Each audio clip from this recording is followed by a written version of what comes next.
1.5 മാസം നീണ്ടുനിന്ന കനത്ത പ്രചാരണ പ്രവർത്തനങ്ങൾക്കൊടുവിൽ കേരളം വിധിയെഴുതി. ഇനി കാത്തിരിപ്പിൻ്റെ ദിവസങ്ങളാണ്. മെയ് 23-ന് വോട്ടെണ്ണുമ്പോൾ അറിയാം ആരൊക്കെ എവിടൊക്കെ ജയിക്കുമെന്ന്. ഫലം അപ്രവചനീയമായ നിലയിലേക്കാണ് കാര്യങ്ങളുടെ പോക്ക് എന്നാണ് മുന്നണികളുടെ ആദ്യവട്ട വിലയിരുത്തലുകൾ നൽകുന്ന സൂചനകൾ. ഇത്രയും ഉയർന്ന പോളിംഗ് ശതമാനത്തിലേക്ക് കേരളം എത്തുന്നത് സമീപകാലത്ത് ആദ്യമായാണ്. എല്ലായിടത്തും രാവിലെ മുതൽ തന്നെ വോട്ടർമാരുടെ നീണ്ട നിര. നഗര ഗ്രാമ വ്യത്യാസമില്ലാതെ കനത്ത വെയിലിനെയും ഒക്കെ അവഗണിച്ച് മലയാളി വോട്ട് ചെയ്തു. രാഷ്ട്രീയ നിലപാടുകളും ആരോപണങ്ങളും വികസനവും ശബരിമലയും അടക്കം ഒട്ടേറെ വിഷയങ്ങൾ ചർച്ചയായ ഒരു തെരഞ്ഞെടുപ്പാണ് കഴിഞ്ഞത്. അന്തിമ കണക്കുകൾ ഇനിയും വരാനിരിക്കുന്നതേ ഉള്ളൂ. ഇതിനോടകം തന്നെ ഒരു പിടി പോളിംഗ് റെക്കോർഡുകൾ പിറന്നു കഴിഞ്ഞു. ഏറ്റവും കൂടുതൽ ആളുകൾ വോട്ട് ചെയ്ത തെരഞ്ഞെടുപ്പാണ് പൂർത്തിയായത്.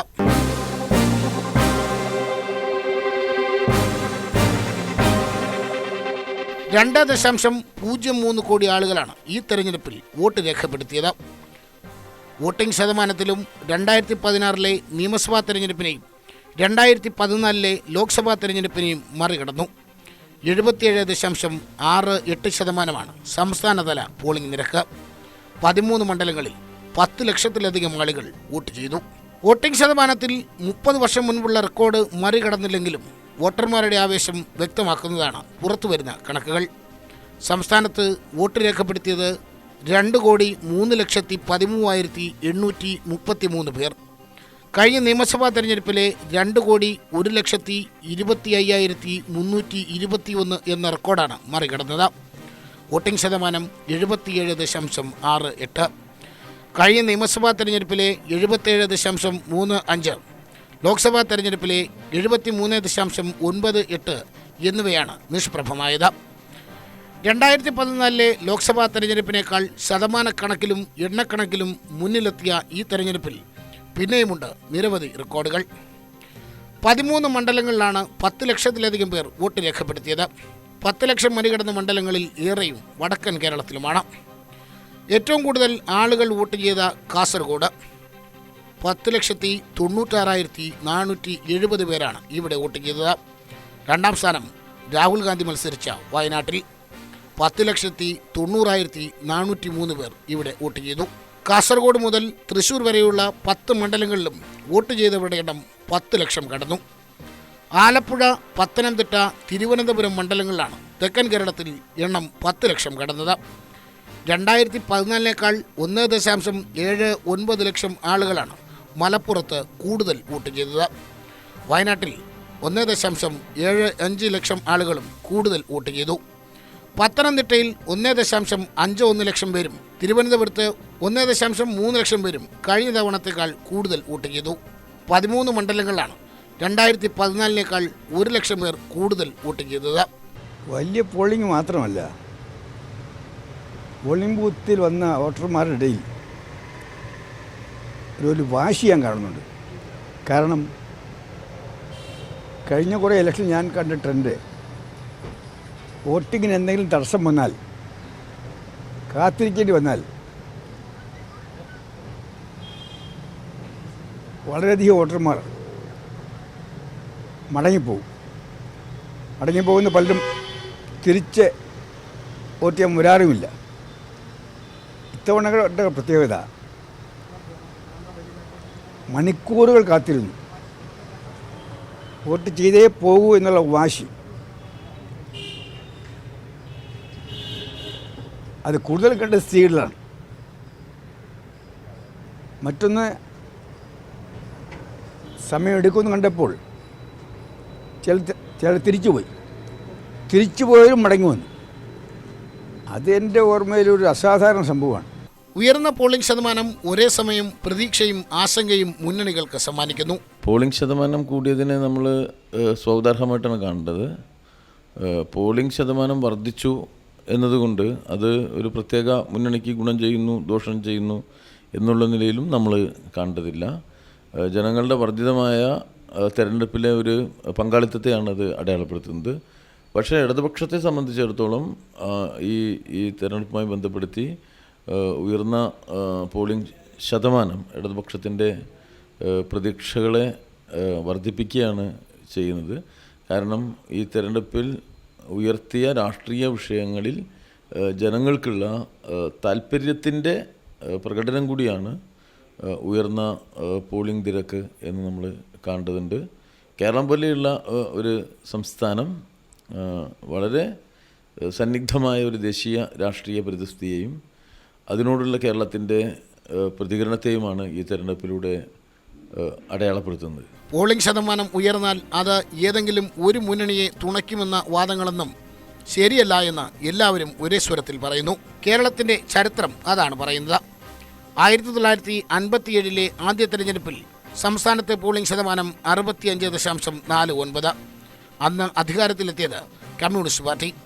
കേരളത്തിലെ ഏറ്റവും ഉയർന്ന പോളിംഗ് ശതമാനം രേഖപ്പെടുത്തിയ 1960 അധികാരത്തിലെത്തിയത് കോൺഗ്രസും PSPയും. അന്നത്തെ പോളിംഗ് ശതമാനം 85.7.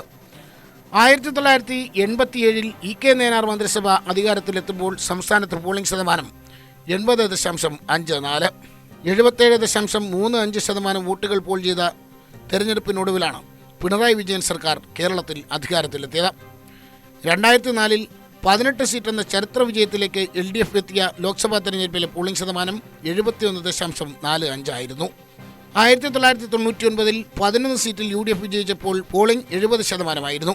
2014 12 സീറ്റിൽ UDF വിജയിച്ചപ്പോൾ പോളിംഗ് ശതമാനം 74.02. അതുകൊണ്ട് തന്നെ ശതമാനക്കണക്കുകളേക്കാൾ മുന്നണികളുടെ നെഞ്ചെടുപ്പ് കൂട്ടുന്നത് അടിയൊഴുക്കുകളാണ്. സംസ്ഥാനത്തെ ന്യൂനപക്ഷ മേഖലകളിൽ പ്രകടമായ ആവേശം, ശബരിമല അടക്കമുള്ള വിഷയങ്ങൾ, ഇതൊക്കെ വോട്ടായി ആരുടെ പെട്ടിയിലേക്കാണ് വീണതെന്ന് ആലോചനയിലാണ് മുന്നണികൾ. മണിക്കൂറുകൾ കാത്തുനിന്ന് ജനം വിനിയോഗിച്ച സമ്മതിദാനാവകാശം ആരെ വീഴ്ത്താനാണ് എന്നാണ് ഇപ്പോഴത്തെ ആലോചനകൾ. ധ്രുവീകരണം ഉണ്ടായെന്ന് അവരെ പരസ്യമായിട്ട് വരെ പ്രസ്താവന നടത്തിയായിട്ട് എനിക്കറിയില്ല. അങ്ങനെയുള്ള അഭിപ്രായങ്ങളാണ്, സാധ്യതകളാണ്, അതൊക്കെ പഠിക്കേണ്ട വിഷയങ്ങളാണ്. ഏതായാലും ഒരു കാര്യമുണ്ട്, ഇന്ത്യയിൽ നരേന്ദ്രമോദി അധികാരത്തിൽ വരുമെന്നുള്ള കാര്യം 100% ഉറപ്പാണ്. നീതിപൂർവമാണ് ഇതുവരെ എല്ലാവരോടും പെരുമാറിയിട്ടുള്ളത്. അതുകൊണ്ട് അങ്ങനെ സംഘടിച്ച് അവർ വോട്ട് ചെയ്തിട്ടുണ്ടെങ്കിൽ എനിക്കൊന്നേ പറയാനുള്ളൂ, അത് അവരുടെ താല്പര്യങ്ങൾക്ക് വേണ്ട വിധത്തിൽ കണക്കാക്കിയാണോ എന്നുള്ള കാര്യം അവർ പരിശോധിക്കട്ടെ. അങ്ങനെ വോട്ട് ചെയ്യിച്ച, താങ്കൾ പറഞ്ഞ എൻ്റെ വാക്കല്ല, സംഘടിതമായ ന്യൂനപക്ഷങ്ങൾ നരേന്ദ്രമോദി വരാതിരിക്കാനായി വോട്ട് ചെയ്തു എന്നുള്ള ആക്ഷേപം താങ്കൾ പറയുമ്പോൾ അങ്ങനെ ഒരു തീരുമാനത്തിലെത്തിയിട്ടുണ്ടെങ്കിൽ അവരവരുടെ സമുദായത്തിനെ അവിടെ കാണിച്ച, ആ സമുദായ നേതാക്കന്മാർ കാണിച്ച തെറ്റായ രീതിയാണ്. ആ തെറ്റായ രീതി അവർക്ക് ഗുണകരമല്ല എന്നുള്ളതാണ് എൻ്റെ അഭിപ്രായം. ചില പോക്കറ്റുകൾ കേരളത്തിൽ വടക്കേ ഇന്ത്യയിലേക്കാൾ കൂടുതൽ ശക്തമായ RSS പോക്കറ്റുകൾ കേരളത്തിൽ ഉണ്ടായിരുന്നു. RSSൻ്റെ ശക്തി പണ്ടേ കേരളത്തിലുണ്ട്. RSSൻ്റെ സംഘടനാപാഠവും BJPയുടെ അല്ല, RSSൻ്റെ ഒരു സംഘടനാപാഠമുണ്ട്. BJPയുടെ കൂടെ വോട്ടർമാരുണ്ട്, അവർ വോട്ട് ചെയ്യും, ഇല്ലത് ഞാൻ പറയുന്നില്ല. പക്ഷെ അതുകൊണ്ടൊന്നും പാർലമെൻറ്റ് ഡെമോക്രസിയിൽ നമ്പർ 1 ആകണം, MP ആകണമെങ്കിൽ അത് രക്ഷയില്ല. അതുകൊണ്ട് എൻ്റെ വിശ്വാസം BJP കേരളത്തിൽ ഇത്തവണയും അക്കൗണ്ട് തുറക്കില്ല എന്നാണ് എൻ്റെ വിശ്വാസം. കഴിഞ്ഞ പ്രാവശ്യം BJP സ്ഥാനാർത്ഥി ജയിച്ച നിയമത്ത് പോലും ഇതുപോലെ BJPയുടെ വോട്ട് കുറയും എന്നാണ് എൻ്റെ കണക്കൂട്ടി. എൻ്റെ അഭിപ്രായമാണ് ഞാൻ പറയുന്നത്. ശക്തമായ ത്രികോണ മത്സരം നടന്ന തിരുവനന്തപുരത്ത് പോളിംഗ് ശതമാനം ഉയർന്നതിൽ 3 സ്ഥാനാർത്ഥികളും ഒരുപോലെ പ്രതീക്ഷ വയ്ക്കുന്നു. തിരുവനന്തപുരത്തെ തീരമേഖലകളിലെ കനത്ത പോളിംഗ് അനുകൂലമാകുമെന്നും ഭൂരിപക്ഷം വർദ്ധിക്കുമെന്നും ശശി തരൂർ. ഇത് വലിയൊരു വിജയമാണെന്ന് ഒരു സംശയവുമില്ല. ഞങ്ങൾ എല്ലാവരുടെയും പോയി ഇറങ്ങി എല്ലാ ഒരു 10-25 ബൂത്തിലെ എല്ലാ 7 നിയോജക മണ്ഡലത്തിലെ ആൾക്കാരെ കണ്ട് സംസാരിച്ച ശേഷം ഞാൻ ഇന്നലെ വൈകുന്നേരം മാധ്യമക്കാരോട് പറഞ്ഞു, എനിക്കൊരു സംശയവുമില്ല, ഇത് കഴിഞ്ഞ തവണയും കാലത്ത് വലിയൊരു ഭൂരിപക്ഷം തവണ ഞങ്ങൾ ജയിക്കും. അതുപോലെ തന്നെ മൊത്തത്തിലും ഹൈ ടേൺ ഔട്ട് എന്ന് പറഞ്ഞാൽ സാധാരണ കോൺഗ്രസ് ഗുണം ചെയ്യുന്നത്, അത് സ്വാഭാവികമായിട്ട്. കാരണം മഴയും വെയിലും ഒക്കെ ഉള്ളപ്പോൾ ടേൺ ഔട്ട് ചുരുങ്ങുമ്പോൾ ശരിക്കും ഐഡിയോളജിക്കലി മോട്ടിവേറ്റഡ് പാർട്ടീസിൻ്റെ ആൾക്കാർ മാത്രമേ പോകുള്ളൂ. സാധാരണ ഒരു നോർമൽ വ്യക്തികൾ കോൺഗ്രസ് വോട്ട് ചെയ്യുന്നവർ, അവർക്ക് ഈ 3 മണിക്കൂർ ലൈനിൽ നിൽക്കാനോ മഴ കൊള്ളാനോ അങ്ങനെ അവർക്ക് എത്ര വലിയൊരു പാഷൻ തോന്നില്ല, മറ്റേവർക്കാണ് തോന്നുക. അപ്പോൾ സാധാരണ ഹൈ ടേൺ ഔട്ട് പറഞ്ഞാൽ എപ്പോഴും കോൺഗ്രസ് ഗുണമാണെന്ന് എല്ലാവർക്കും അറിയാം. അതും സംഭവിച്ചു. അപ്പോൾ മൊത്തത്തിൽ ഏത് രീതി നോക്കുകയാണെങ്കിലും ഈ തവണ UDFൻ്റെ ഒരു സ്വീപ്പായിരിക്കും കേരളത്തിലാണ് ഞങ്ങൾ കാണുന്നത്. പോളിംഗ് ശതമാനം തന്നെയാകും തുണയ്ക്കുകയെന്ന് കുമ്മനം. NDA സ്ഥാനാർത്ഥി എന്നുള്ള നിലയ്ക്ക് എൻ്റെ വിജയം സുനിശ്ചിതമാണ്. വലിയൊരു പരിവർത്തനം ഈ നിയോജക മണ്ഡലത്തിലെ വോട്ടർമാരിൽ ഉണ്ടായിട്ടുണ്ട്. അത് വളരെ വ്യക്തമാണ്. LDFിനോടും UDFിനോടുമുള്ള ജനങ്ങളുടെ അമർഷവും അവരുടെ പ്രതിഷേധവും ഈ തെരഞ്ഞെടുപ്പിൽ പ്രതിഫലിക്കും എന്നുള്ളത് തീർച്ചയാണ്. അത് NDAയുടെ വിജയത്തിനാണ് ഇടയാക്കുക. ഈ തെരഞ്ഞെടുപ്പിൻ്റെ വിജയം അല്ലെങ്കിൽ ഫലം അത് ഈ ഗവൺമെൻറ്റിൻ്റെ, കേരള ഗവൺമെൻറ്റിൻ്റെ പ്രവർത്തനങ്ങളുടെ ഒരു വിധിയെഴുത്താണ് എന്ന് പറയാൻ ഉള്ള ധൈര്യം ഇടതുപക്ഷം കാണിക്കണം. കാരണം 1000 ദിവസത്തെ ഭരണത്തിൻ്റെ നേട്ടങ്ങൾ ഈ നാട്ടിലെ ജനങ്ങളുടെ ഇടയിൽ കോടിക്കണക്കിന് രൂപ ചെലവഴിച്ച് പ്രചരിപ്പിച്ച സർക്കാർ അത് വ്യക്തമായി ഈ നാട്ടിലെ ജനങ്ങളോട് ഇപ്പോഴെങ്കിലും പറയാൻ തയ്യാറാവണം. 1.5 മാസം നടത്തിയ ചിട്ടയായ പ്രവർത്തനത്തിലാണ് C. ദിവാകരന്റെ വിജയപ്രതീക്ഷ. ആത്മവിശ്വാസമല്ല, ഒരു യാഥാർത്ഥ്യമാണ്. ഞാൻ നല്ല ഭൂരിപക്ഷത്തിൽ ജയിക്കുന്നത്. ഇവരിപ്പോൾ തിരുവനന്തപുരം അറബിക്കടത്താണ് പോയാലും എൻ്റെ എതിരാളി 2 പേർക്കും ഒരു കുഴപ്പം വരാനില്ല. അവർ കൂട് തേടി പറക്കും. എനിക്ക് കൂടില്ല, എനിക്ക് ഇവിടുത്തെ കൂടെ ഉള്ളൂ. അതുകൊണ്ട് അതിലൊന്നും എനിക്ക് പ്രശ്നമൊന്നുമില്ല. നമ്മുടെ ആളുകൾ എന്നെ ഫേവർ ചെയ്യുന്നവരാണ്. ഞാനൊരു ക്ലീൻ ട്രാക്ക് ഉള്ളവനാണ് രാഷ്ട്രീയത്തിൽ. എൻ്റെ സ്വകാര്യ ജീവിതം തന്നെ ആർക്കും ഒന്നും പറയാൻ പറ്റാത്ത ഒരു പബ്ലിക് മാൻ എന്നുള്ള നിലയിൽ പേഴ്സണൽ ലൈഫ് വളരെ പെർഫെക്റ്റായിരിക്കണം. അത് ആ കാര്യത്തിൽ എനിക്കൊരു ഗ്രേസ് മാർക്കുണ്ട്. ഞാൻ ഭരണാധികാരി എന്നുള്ള നിലയിൽ വളരെ ക്ലീനായിരുന്നു ഞാൻ. അതിലങ്ങനെ പല കാര്യങ്ങളുണ്ടോ. പിന്നെ അങ്ങനെ ഇവരുമായിട്ട് കമ്പയർ ചെയ്താൽ ഞാൻ ഐക്യരാഷ്ട്രസഭയിൽ പോയിട്ടുണ്ടോ ഇല്ലെന്ന് മാത്രമേ ഉള്ളൂ. ഗവർണർ മിസോറാമിൽ വരണം, വല്ല കാര്യം അദ്ദേഹത്തിനുണ്ടായിരുന്നു. ഏതെങ്കിലും ഇന്ത്യയിലെ ഏതെങ്കിലും ഗവർണർ സ്ഥാനാർത്ഥിയാകുമ്പോൾ പോയിട്ടുണ്ടോ? അപ്പോൾ പോളിറ്റിക്സിൽ നിന്ന് മതിയാക്കി പോകുന്നവരാണ് ഗവർണർ. ഗവർണർ എന്ന് വെച്ചാൽ പോളിറ്റിക്സിന് അതീതമാണ്, ഭരണഘടനയായിട്ട് നേരിട്ട് ബന്ധമാണ്. ഗവർണർ തിരിച്ച് പോളിറ്റിക്സിൽ വരുന്നത് വരാം, അദ്ദേഹത്തിൻ്റെ ഇഷ്ടം. പക്ഷെ അതെന്താണ് താല്പര്യമെന്ന് ആർക്കും ഇതുവരെ മനസ്സിലായിട്ടില്ല. തിരുവനന്തപുരത്തിനെ സഹായിക്കാനാണോ, ഇവിടുത്തെ ഡെവലപ്മെൻറ്റ് സഹായിക്കാനാണോ? അതൊക്കെ എൻ്റെ ഒരു ഡിഫറൻറ്റ് ഇഷ്യൂ ആണ്. അതിൽ ആരെക്കുറിച്ച് എനിക്കൊരു അഭിപ്രായമില്ല. അവരെല്ലാം വലിയ ആളുകളാണ്, ഈ പറയുന്ന പോലെ UN ഒക്കെ ഉള്ള ആളുകളാണ്. മിസോറാം ഗവർണറാണ്. ഞാനിങ്ങനെ ആകെ ഒരു 5 കൊല്ലം ഒരു ചെറിയ മന്ത്രിയായിട്ടിരുന്നെന്നുള്ളതല്ലാതെ എനിക്കങ്ങനെ വേറെ കാര്യങ്ങളൊന്നുമില്ല. പോളിംഗിന് പിന്നാലെ വിജയസാധ്യതകൾക്കൊപ്പം തന്നെ വോട്ട് മറിക്കൽ, കാലുവാരൽ ആരോപണങ്ങളും സജീവമാണ്. പാലക്കാട് തന്നെ തോൽപ്പിക്കാൻ ഗൂഢാലോചന നടന്നെന്ന് UDF സ്ഥാനാർത്ഥി VK ശ്രീകണ്ഠൻ പറയുന്നു. ഈ ശ്രമത്തെ UDFും കോൺഗ്രസും പ്രതിരോധിച്ചു. ഗൂഢാലോചനക്കാർ ആരെന്ന് മെയ് 23 ശേഷം പറയുമെന്നാണ് ശ്രീകണ്ഠന്റെ വിശദീകരണം. തെരഞ്ഞെടുപ്പ് കഴിഞ്ഞാൽ വളരെ വ്യക്തമായിട്ട് എനിക്കെതിരായിട്ട് തുടക്കം മുതൽ വലിയ ഗൂഢാലോചന നടന്നിട്ടുണ്ട്. ഒരു പക്ഷേ കേരളത്തിൽ 20 സ്ഥാനാർത്ഥികൾ UDFിലുണ്ടായിട്ട് ഏറ്റവും കൂടുതൽ ഗൂഢാലോചന നടന്നത് എനിക്കെതിരാണെന്നാണ് എനിക്ക് തോന്നുന്നത്. അതിന് ചില കാര്യങ്ങളുണ്ട്. അത് പാർട്ടിക്കുള്ളിലും അല്ല മുന്നണിക്കുള്ളിലും അല്ല എന്ന് പറഞ്ഞിട്ടുണ്ട്. പാർട്ടിക്ക് ഉള്ളിൽ എങ്ങനെയാണ് എനിക്കെതിരെ ഗൂഢാലോചന? എല്ലാവരും ഒറ്റക്കെട്ടായി പ്രവർത്തിച്ചു തോന്നും. പിന്നെ ഒരു ഗൂഢാലോചനയ്ക്ക് വല്ല ഇതുണ്ടോ, സാധ്യതയുണ്ടോ? മുന്നണിയും പാർട്ടിയും ഇതുപോലെ ഒറ്റക്കെട്ടായി പ്രവർത്തിച്ച ഒരു കാലഘട്ടം ഉണ്ടായിട്ടില്ല എൻ്റെ എക്സ്പീരിയൻസിൽ. പിന്നെ എനിക്കെതിരായിട്ട് വ്യാപകമായിട്ട് ഗൂഢാലോചന നടത്തി. അത് രാഷ്ട്രീയ എതിരാളികളാണ്, മുന്നണിയെയും പാർട്ടിയെയും ഭയക്കുന്നവരാണ്. എൻ്റെ വിജയസാധ്യത ഭയന്നിട്ടാണ്. ഞങ്ങൾക്ക് ഫണ്ടിൻ്റെ പരിമിതി ഉണ്ടായിരുന്നു. പക്ഷേ ഏതെങ്കിലും ഒരു സ്ഥാനാർത്ഥിയോട് ഞങ്ങൾ വിവേചനം കാണിച്ചില്ല. ആകെ 70 ലക്ഷം രൂപയാണ് സ്ഥാനാർത്ഥിക്ക് ചെലവഴിക്കാൻ സാധിക്കുന്നത്. അത്രയും വലിയ ഫണ്ട് കൊടുക്കാൻ സാധിക്കില്ല എന്ന കാര്യം ആദ്യം തന്നെ സ്ഥാനാർത്ഥികളെല്ലാം വിളിച്ചുകൊണ്ട് KPC പ്രസിഡന്റ് ഞാൻ പറഞ്ഞിട്ടുണ്ട്, നേതാക്കന്മാർ പറഞ്ഞിട്ടുണ്ട്. പരിമിതി ഉണ്ടായിട്ടുണ്ട് എന്ന കാര്യം ഞാൻ സമ്മതിക്കുന്നു. പക്ഷേ ഏതെങ്കിലും ഒരു സ്ഥാനാർത്ഥിയുടെ വിവേചനം കാണിച്ചു എന്ന് പറഞ്ഞാൽ അതെനിക്ക് അംഗീകരിക്കാൻ സാധിക്കില്ല. ഏതെങ്കിലും സ്ഥാനാർത്ഥിക്ക് അധികം കൊടുത്തു പറഞ്ഞാൽ അതും പറ്റില്ല, കാരണം കൊടുക്കാൻ പണമില്ല. ഞാൻ കേൾക്കൂ, ഇവിടെ മാത്രമല്ല, സാക്ഷാൽ രാഹുൽജി മത്സരിക്കുന്ന വയനാട്ടിൽ പോലും ഞങ്ങൾക്ക് ഫണ്ടിൻ്റെ പരിമിതി ഉണ്ട്, പ്രയാസമുണ്ട്. അത് സത്യമാണ്. അതാർക്കും നിഷേധിക്കാൻ സാധിക്കുന്ന ഒരു വസ്തുതയല്ല. ലാവിഷായിട്ട് ഒരു തെരഞ്ഞെടുപ്പ് ഞങ്ങൾ നടത്താൻ ഞങ്ങൾക്ക് സാധ്യമല്ല. എല്ലാ കാലത്തും ഒരു പരിമിതമായ രൂപത്തിൽ തെരഞ്ഞെടുപ്പ് നടത്തുന്ന ഒരു പാർട്ടി ഇന്ത്യൻ നാഷണൽ കോൺഗ്രസ് ആണ്. 2% വർധനവാണുള്ളത്. അത് വളരെ റീസണബിൾ ആയിട്ടുള്ളൊരു വർധനവാണ്. അത് പ്രത്യേകിച്ച് എന്തെങ്കിലും ഒരു ആശങ്കയൊന്നുമുള്ള കാര്യം അതിലില്ല. കേരളത്തിൽ പൊതുവിൽ ഉയർന്ന പോളിംഗ് ഉണ്ടാവാറുണ്ട്. കഴിഞ്ഞ നിയമസഭാ തെരഞ്ഞെടുപ്പിനേക്കാൾ 0.14% മാത്രമേ വർദ്ധിച്ചിട്ടുള്ളൂ.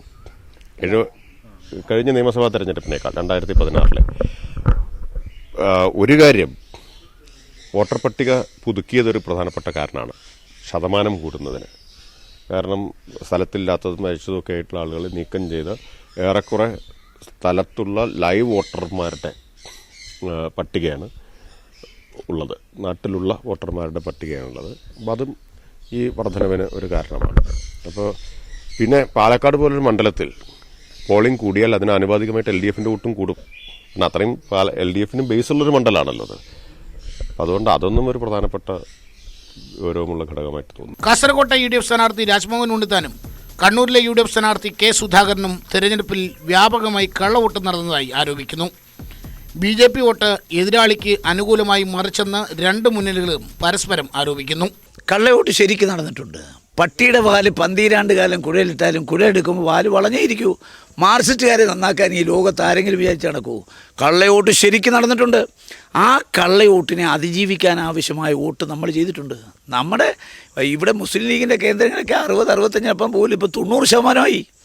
കാരണം ഗൾഫ് മേഖലയിലിരിക്കുന്ന ആളുകൾ അവരുടെ വോട്ടുകളാണല്ലോ കള്ളവോട്ട് ചെയ്യും. ഞാൻ ഒരു കാര്യം പറയാം, ഒബ്സർവർ, കളക്ടർ, അതുപോലെ തന്നെ ഉന്നതരായ പോലീസ് ഓഫീസർമാർ നിഷ്പക്ഷമായി നീതിപൂർവമായി ഈ തെരഞ്ഞെടുപ്പിൽ പെരുമാറാൻ ശ്രമിച്ചെങ്കിലും അവരുടെ ഉത്തരവുകൾ താഴെത്തട്ടുള്ള ഉദ്യോഗസ്ഥന്മാർ ലംഘിക്കുന്ന കാണാമായിരുന്നു.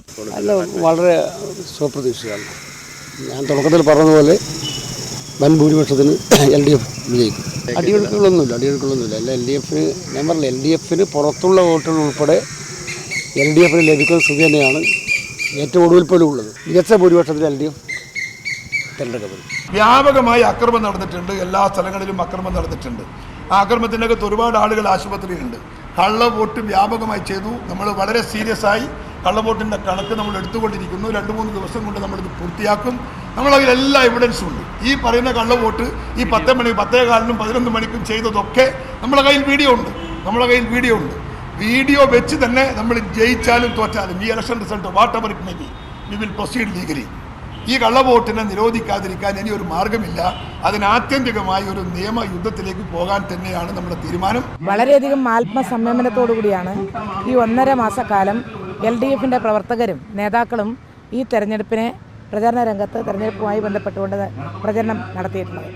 പക്ഷേ ഏറ്റവും അവസാനം പോളിംഗ് എല്ലാം കഴിഞ്ഞതിന് ശേഷം ഇങ്ങനെ നണിയൂർ തമ്പ്രത്ത് പ്രത്യേകിച്ച് നമ്മുടെ ബൂത്ത് സെക്രട്ടറി ഉൾപ്പെടെ ചന്ദ്രൻ്റെ വീട്ടിൽ 8 മണിക്ക് ഒന്നിച്ചിരുന്നപ്പോൾ വടിവാളും മാരകായുധവുമായി ഒരുപറ്റം ഗുണ്ടകൾ വളരെ അധികം ഭീകരമായ ഒരവസ്ഥ സൃഷ്ടിച്ച് വീട്ടിലേക്ക് കയറി വരികയും പെട്ടെന്ന് ചന്ദ്രൻ്റെ കയ്യിലൊരു കസേര കിട്ടിയതുകൊണ്ട് കസേല ഒറ്റ കൊത്തിന് എല്ലാം തകർന്ന് തരിപ്പണമായി. കണ്ണൂർ അക്രമത്തിൻ്റെ ജില്ലയാണെന്ന് വരുത്താൻ ശ്രമിച്ചു. യഥാർത്ഥത്തിൽ ഇത് പ്രകോപനം സൃഷ്ടിച്ച് തെരഞ്ഞെടുപ്പ് കലാപത്തിലേക്ക് എത്തിക്കാൻ വേണ്ടിയായിരുന്നു യഥാർത്ഥത്തിൽ ആലോചിച്ചത്. വടക്കൻ കേരളത്തിൽ മാത്രമല്ല മലയോര ജില്ലകളായ ഇടുക്കിയിലും വയനാട്ടിലും പത്തനംതിട്ടയിലും ഉണ്ടായ വോട്ട് വർധന ആരെ എങ്ങനെ തുണയ്ക്കുമെന്ന കണക്കുകൂട്ടലുകളിലാണ് പാർട്ടികൾ. വയനാട് അടക്കമുള്ളിടങ്ങളിൽ പോളിംഗ് ഉയരാൻ കാരണമായി UDF പറയുന്നത് രാഹുൽ ഗാന്ധിയുടെ വരവാണ്. രാഹുലിൻ്റെ വരവ് വോട്ടിംഗ് ശതമാനം കൂട്ടിയതിനൊപ്പം ന്യൂനപക്ഷ വോട്ടുകൾ വൻതോതിൽ ഏകീകരിക്കാൻ സഹായകമായി എന്നാണ് കോൺഗ്രസിൻ്റെ വിലയിരുത്തൽ.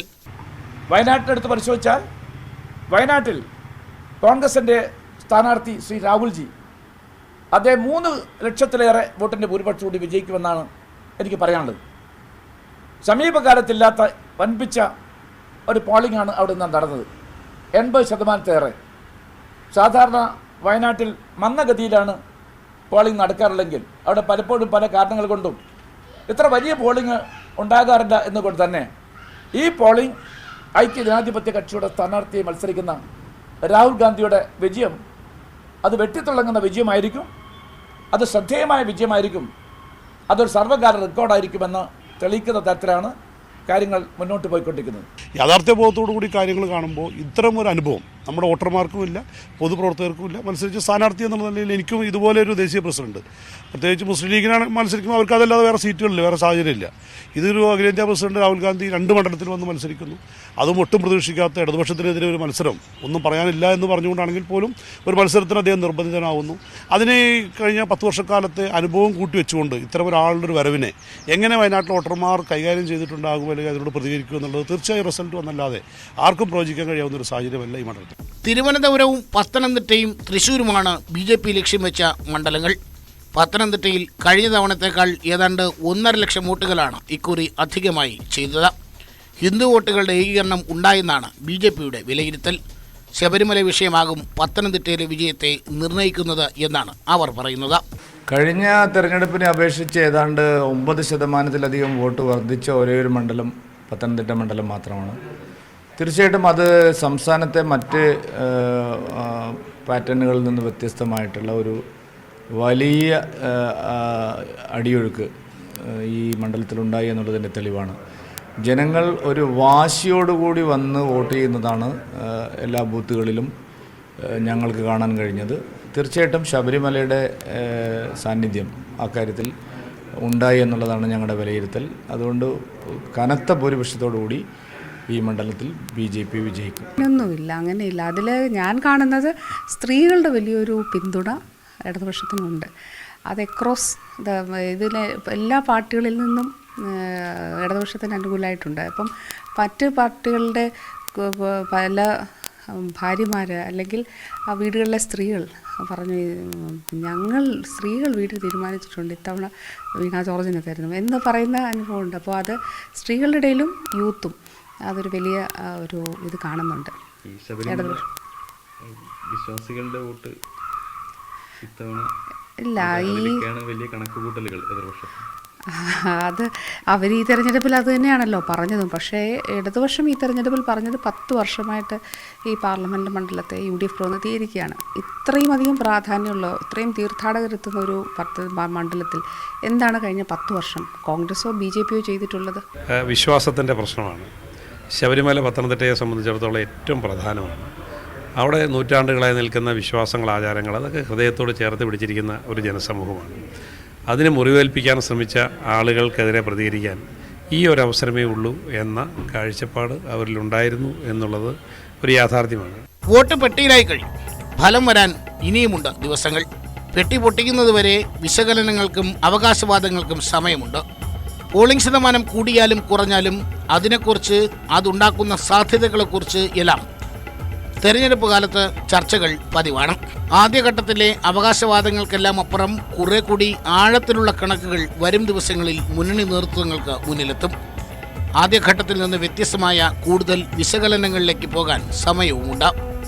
കാത്തിരിപ്പിനൊടുവിൽ മെയ് 23 വരെ മാത്രമാണ് ഈ കണക്ക് കൂട്ടലുകളുടെയൊക്കെ ആയുസ്.